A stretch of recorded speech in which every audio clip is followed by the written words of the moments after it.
For an enjoyable road trip, you need two things: good roads and a good car. So let's begin with the car. We're here in Dharamshala, the home of Dalai Lama, to start the Great India Drive. We'll be following the foothills of Himalayas through India and Nepal. It's a 2,500 kilometers plus trip, and the car that I'm driving is the Hyundai Tucson. So how does it fare? Let's find out. To put things into perspective, we are part of the Great India Drive, an initiative by Hyundai where motoring journalists from across the country are invited to drive to a destination of their choice. Our vehicle is the recently launched Hyundai Tucson, and the purpose of the drive this time is to promote Hyundai's road safety initiative in India, Be the Better Guy. Since Dharamshala is the home of His Holiness, the 14th Dalai Lama, the face of Buddhism to the world, we have decided to follow the Buddhist trail through India and Nepal. The route has been planned not just to stitch together Buddhist landmarks, but also to test the Tucson's capabilities through various terrains and conditions. The journey will take us through the mountain roads of Shimla and Rishikesh, down to the plains of Nepal and back up to the mountains to Kathmandu, and then back to Siliguri in India before we reach our final destination, Gangtok, the capital city of Sikkim. Daulada Range provided the perfect stage for the flag-off from outside the gates of the Fortune Hotel in Dharamshala, as YK Koo, MD and CEO, Hyundai Motor India Limited waved us off. If you think traffic jams in Delhi or Mumbai are bad, you wouldn't want to get stuck during the rush hour in Shimla. There's a drop on one side and the mountain on the other, creeping up a steep incline. At times, you have to choose getting a scratch on your car or rolling down the mountain. It is here the Tucson's automatic box really helped, freeing us from the tiring clutch, brake, accelerator, pedal dance. At times, the Tucson's electrically folded mirrors had to be closed to let the traffic on the opposite side to pass by. Exiting Shimla this morning wasn't particularly easy because the hill station is really crowded. The roads are very narrow, and the SUV that the Tucson is, it's really large. So it feels very big in a town like Shimla.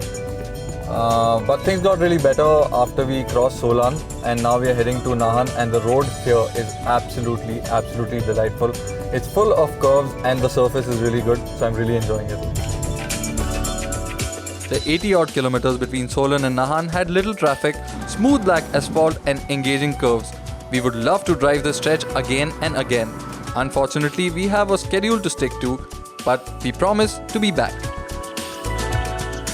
The highlight of third day of our drive was entering Nepal through the Banbasa border in Uttarakhand. A narrow bridge connects the two countries, and there's just enough space for one car to pass through. The gates are opened for vehicles every 2 hours, so if you're planning to drive to Nepal, check the timings.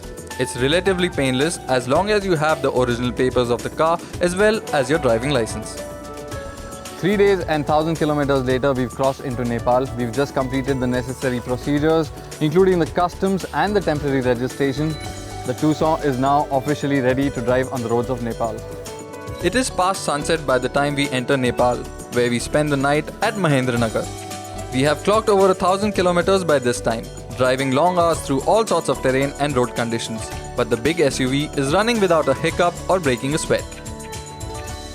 Our destination for day 4 of the drive, Lumbini, the birthplace of Gautam Buddha. The major part of the road skims past and through the Bardia National Park and is sparsely habited. Driving on this immaculately maintained road cutting through the forest, we feel that we are driving in Europe rather than Nepal. We are here in Lumbini, Nepal on the Great India Drive, and behind me is the place where Gautam Buddha was born in 563 BC. And that's how this is one of the most significant places on our drive. Our next destination is Kathmandu in Nepal, which is about 350 kilometers from here. And with Gautam Buddha's blessings, we carry on the drive. It would take us a week to explore the whole complex, but we have just one morning as another long drive lay ahead of us to Nepal's capital city, Kathmandu.